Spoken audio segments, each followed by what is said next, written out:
నమస్తే. Welcome to Suman TV. నేను మీ యామ్ని. ప్రస్తుతం మనతో ఉన్నారు ప్రముఖ ఆధ్యాత్మికవేత్త, ప్రముఖ జ్యోతిష్య వాస్తు పండితులు డాక్టర్ గుండెపూడి శివసుధీర్ శర్మ గారు ఉన్నారు. గురుగారితో మాట్లాడి మనకున్న సందేహాల గురించి అడిగి తెలుసుకుందాం. నమస్కారం గురుగారు. శ్రీమాత్రే నమః. శ్రీ గురుభ్యో నమః. గురుగారు, ఇప్పుడు శ్రావణ శనివారాలకున్న అసలు ప్రత్యేకత ఏంటండి? అసలు ఆ రోజు ఏ విధంగా ఆచరిస్తే మంచిదంటారు ఈ శ్రావణ మాసం మొత్తం? కలౌతు కేవలా భక్తి బ్రహ్మ సాయుజ్యకారిణి అని చెప్పి శాస్త్రోక్తి. హ్మ్. అంటే కలియుగంలో కేవలం భక్తి మాత్రమే బ్రహ్మ సాయుధ్యాన్ని పొందడానికి మార్గం. అలాగే కలియుగ దైవం ఎవరున్నారు మనకి? వెంకటేశ్వర స్వామి. సాక్షాత్ శ్రీ వెంకటేశ్వర స్వామి వారు కదా. ఆయన జన్మ నక్షత్రం ఏమిటి? శ్రవణ నక్షత్రం. ఈ మాసం ఏమిటి? శ్రావణ మాసం. ఎందుకు వస్తుంది? శ్రావణ పౌర్ణమి రోజున శ్రవణ నక్షత్రం వస్తుంది కాబట్టి ఈ మాసానికి శ్రావణ మాసం కదా. ఆ జన్మ నక్షత్రం అధిపతిగా ఉన్నటువంటి మాసంలో వెంకటేశ్వర స్వామి వారికి పూజ చేస్తే ఎంత ఫలితం వస్తుంది మనకి? చాలా ఫలితం ఉంటుంది. అంతే కదా.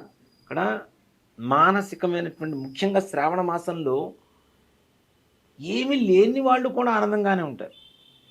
చిన్న చిన్న బీద కుటుంబం అయినా సరే ఆ ఇంట్లో కూడా చక్కగా పసుపు పూస్తారు, బొట్లు పెడతారు, ఆనందదాయకంగానే ఉంటుంటారు. మామిడాకు తోరణమైనా కడుతూ ఉంటారు.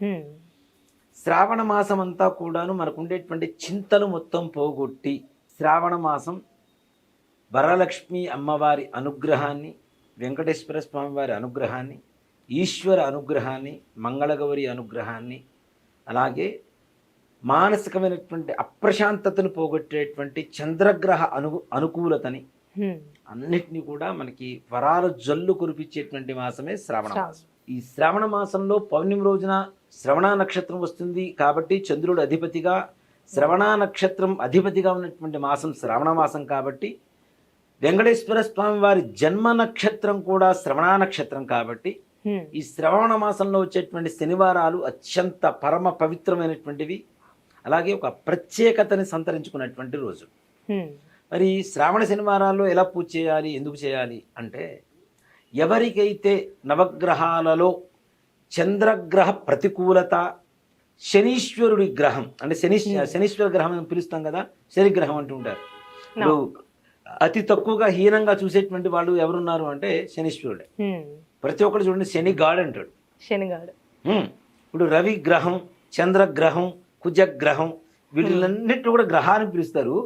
శనిగాడు నెత్తిన కూర్చున్నాడు ఏంటిరా అని పిలుస్తుంటారు. అంటే శనీశ్వరుణ్ణి మనం ఓన్ చేసుకుంటున్నాం.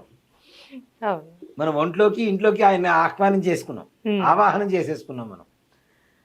ఆ శని బాధలు, ఏళ్ళనాటి శని బాధలు ముఖ్యంగా ప్రస్తుతానికి ఉన్నటువంటి వాళ్ళల్లో మకర, కుంభ, మీన రాశి వాళ్ళు, కర్కాటక రాశి వారు, అలాగే వృశ్చిక రాశి వారు, అర్ధాష్టమ శని, అష్టమ శని, ఏళ్ళనాటి శని బాధలు ఉన్నటువంటి రాసులు ఇవన్నీ కూడా. ఇలాంటి వాళ్ళకి చాలా విశేషమైనటువంటి, వాళ్ళ కష్టాలు తీర్చేటువంటి విశేషమైనటువంటి ఒక వ్రతమే ఈ శ్రావణ శనివారాల్లో చేసేటువంటి 7 శనివారాల వెంకటేశ్వర స్వామి వారి వ్రతం. అంటే వ్రత విధానం అసలు ఏ విధంగా ఉంటుందండి? ఈ మనకి తిరుపతిలో ఎన్ని కొండలు ఉంటాయి? 7 కొండలు కాబట్టి 7 శనివారాలు. ముఖ్యంగా ఒకటి శ్రావణ మాసంలో ఇందాక మనం చెప్పుకున్న వెంకటేశ్వర స్వామి వారి జన్మ నక్షత్రం కాబట్టి శ్రావణ శనివారం 7 శనివారాల వ్రతం శ్రావణ మాసంలో మొట్టమొదటి మాసంలో ప్రారంభించుకుంటే, మొదటి వారంలో ప్రారంభించుకుంటే మనకి ఆటోమేటిక్గా భాద్రపద శుద్ధ పౌర్ణమి రోజుకి దాదాపు 7 వారాలు పూర్తవుతాయి. దీంట్లో ఒక పరమార్థం చూడండి. ఇక్కడ మానసికమైనటువంటి బాధలు పోగొట్టేటువంటి మాసం శ్రావణ మాసం. చంద్రుడు అధిపతిగా ఉంటున్నాడు. ఉత్తరాభాద్ర నక్షత్రం అధిపతిగా ఉండేటువంటిదే భాద్రపద మాసం. ఉత్తరాభాద్ర నక్షత్రాధిపతి ఎవరు? శనీశ్వరుడు. శని బాధలు ఇందాక మనం ఏం చెప్పాం? శని బాధలు, చంద్రగ్రహ బాధలు పోవడానికి కోసం ముఖ్యంగా ఈ వ్రతం చేస్తామని చెబుతాం. ఉత్తరాభాద్ర నక్షత్రం చివరి రోజున వస్తుంది కాబట్టి శనివారం రోజున వస్తుంది. ఆ పౌర్ణమి రోజుకి దాదాపుగా ఉత్తరాభాద్ర, పూర్వభాద్ర నక్షత్రాలు ఉంటాయి కాబట్టి ఆ శనీశ్వరుడి బాధ నుంచి శాశ్వతమైనటువంటి విముక్తి కలగడానికి వ్రతం చేస్తూ ఉంటారు ఈ శ్రావణ శనివారాల వ్రతం. శ్రావణ శనివార వ్రతం చేయాలి అంటే మనం పూజ చేసుకున్నటువంటి గదిలో కావచ్చు, మరొక స్థలంలో కావచ్చు, పక్కన చక్కగా శుభ్రంగా ఆవుపేడతో అలికి వరిపిండి, పసుపు, కుంకుమ చూర్ణాలతో ముగ్గులు పెట్టి చక్కగా ఒక పీట, ఆ పీట కూడా శుభ్రంగా కడిగి మొత్తం తడారిపోయిన తర్వాత పసుపు పూసి కుంకుమ బియ్య పిండితో బొట్లు పెట్టి దాని మీద ఒక వస్త్రం పరిచి తుండుగుడ్డ, దాని మధ్యలో బియ్యం, ఆ బియ్యం మధ్యలో వెంకటేశ్వర స్వామి వారి కలశం ఉండాలి. ఈ కలశం ఎలా ఉండాలి? బంగారంతో కావచ్చు, రాగితో కావచ్చు, ఇత్తడితో కావచ్చు, వెండితో కానీ, చివరికి మన మట్టి ముంతలు ఉంటాయి, మట్టి పాత్రలు, అవైనా సరే కావచ్చు, మన శక్తి అంతే. భగవంతుడు కొండంత దేవుడు కొండంత పత్రి తీసుకురాలేం కాబట్టి చిన్న ముంతైనా పెట్టుకొని దాంట్లో కొద్దిగా నీళ్లు పోసుకొని దాన్ని కూడా శుభ్రంగా చుట్టూ పసుపు కుంకుమ పోసుకొని వెంకటేశ్వర స్వామి వారి తిరునామం అంటాం కదా, నామం పెడతాం కదా, అలా నామం పెట్టి కొబ్బరికాయ కూడా శుభ్రంగా పీచు మొత్తం చుట్టూ ఉండేటువంటి ఆ రజనంతా కూడా మొత్తం శుభ్రంగా తీసేసి దాన్ని కూడా పసుపు పూసి అక్కడ కూడా నామం ధరించి ఒక బ్లౌజ్ ప్లీజ్ మనకి ఏదైతే రవిగా వస్త్రం ఉంటుందో ఆ వస్త్రాన్ని చక్కగా ఫోల్డ్ చేసేసుకుని మడత పెట్టేసుకొని త్రికోణంలో స్వామివారి కొబ్బరికాయ మీద పెట్టేసి దానికి కూడా బొట్టు పెట్టేసి వెనక ఈ కలశం వెనక వెంకటేశ్వర స్వామివారి పటం ఉండాలి.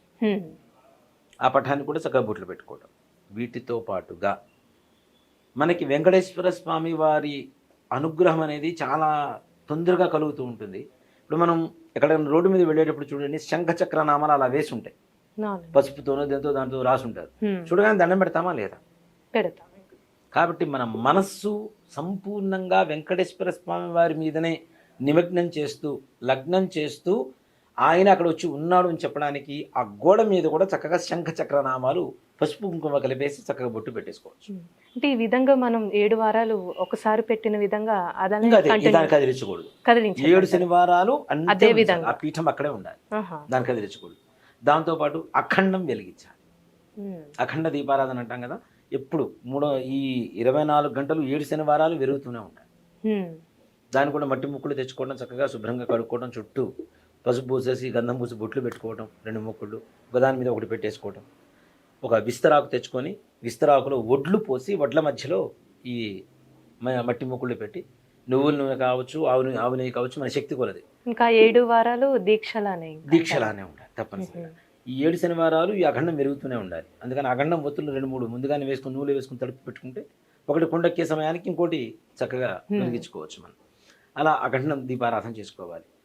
బ్రాహ్మణ్ణి పిలిపించుకొని విఘ్నేశ్వర పూజ చేసి చక్కగా నవగ్రహ మండపారాధనతో సహా శ్రీ అరవేలు మంగా సమేత శ్రీ వెంకటేశ్వర స్వామి వారిని ఆవాహన చేసుకొని వ్రత కథ ఉంటుంది, వ్రత కథ చదువుకొని అక్షతలు శిరస్సును దాచుకోవడం, ప్రతినిత్యం పూజ చేస్తూ ఉండాలి. ప్రతి శనివారం వ్రతం కథ ఇవన్నీ కూడా చేసుకుంటాం. ఇప్పుడు లాస్ట్ వారం ఏమైనా ప్రత్యేకంగా చేయాలంటే 7వ వారం ఇంకా అవకాశం ఉంటే భగవన్నామ సంకీర్తన, భగవన్నామ స్మరణ వేరు, సంకీర్తన వేరు. సంకీర్తన అంటే సంగీతం.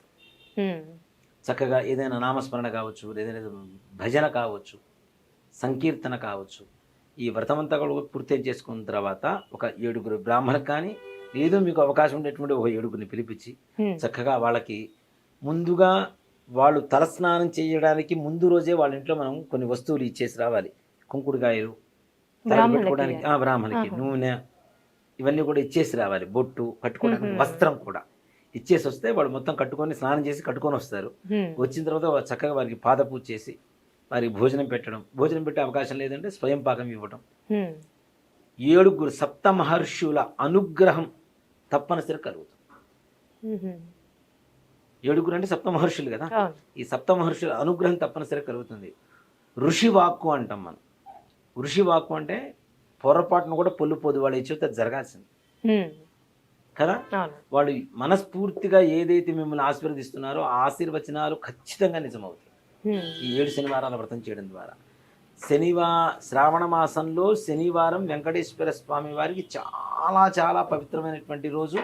శ్రావణ పౌర్ణమి రోజు కూడా స్వామివారికి చాలా ప్రీతికరం. అంటే మధ్యలో ఏమైనా ఆటంకం అలాంటివి వస్తే ఆ వారం ఆపేసుకొని మరుసటి వారం చేసుకోవచ్చు. అంటే అది 7 వారాల కింద అవుతుంది అంటారు. ఇప్పుడు ఆడవాళ్ళకి ఇబ్బంది లేకుండా ఉండదు కాబట్టి దాంట్లో సమస్య ఏం లేదు. చక్కగా మరుసటి వారం కౌంట్ చేసుకొని చేసుకోవచ్చు వారు. ఈ విధంగా చేసుకుంటే వెంకటేశ్వర స్వామి వారి అనుగ్రహంతో కలియుగంలో ఆయన దగ్గర ఎంత ఐశ్వర్యం ఉందో అంతటి ఐశ్వర్యవంతులుగా మారడానికి మంచి అవకాశం దొరుకుతుంది. ఈ శ్రావణ శనివార 7 శనివారాల వ్రతం, వెంకటేశ్వర స్వామి వారి వ్రతం. చక్కగా పుస్తకాలు దొరుకుతాయి, వ్రత కథలు మనం చదువుకోవచ్చు, దాంట్లో పూజా విధానం దొరుకుతుంది. ఇది చేయండి. ఇది చాలా తక్కువ మందికి తెలిసినటువంటి ఒక వ్రత విధానం. చాలా అరుదుగా వెంకటేశ్వర స్వామి వారి మీద అత్యంత ప్రేమ ఇష్టం భక్తి ఉన్న వాళ్ళకి కొంతమందికి తెలుసు హ్మ్. ఈ వ్రతం సంగతి. చాలా మందికి చాలా తక్కువ మందికి తెలిసినటువంటి వ్రతం ఇది. హ్మ్. నిజంగా చెప్పాలి అంటే మన యూట్యూబ్ చరిత్రలో కూడా ఎవరు చెప్పుండరు ఇదే మొదటిది అని అనుకుంటున్నా. నేను అనుకోవడం అయితే చెప్పుంటే మనం ఏం చేయలేం, కానీ తప్పనిసరిగా చాలా అరుదైనటువంటి వ్రతం, చాలా పవిత్రమైనటువంటి వ్రతం, చాలా పటిష్టమైనటువంటి, తొందరగా భగవంతుడు మన చెంత చేరి మనల్ని అనుగ్రహించేటువంటి ఒక విధానం. ఈ విధంగా చాలా చక్కగా తెలియజేస్తారండి. ధన్యవాదాలు. శ్రీమాత్రే నమః. శ్రీ గురుభ్యో నమః.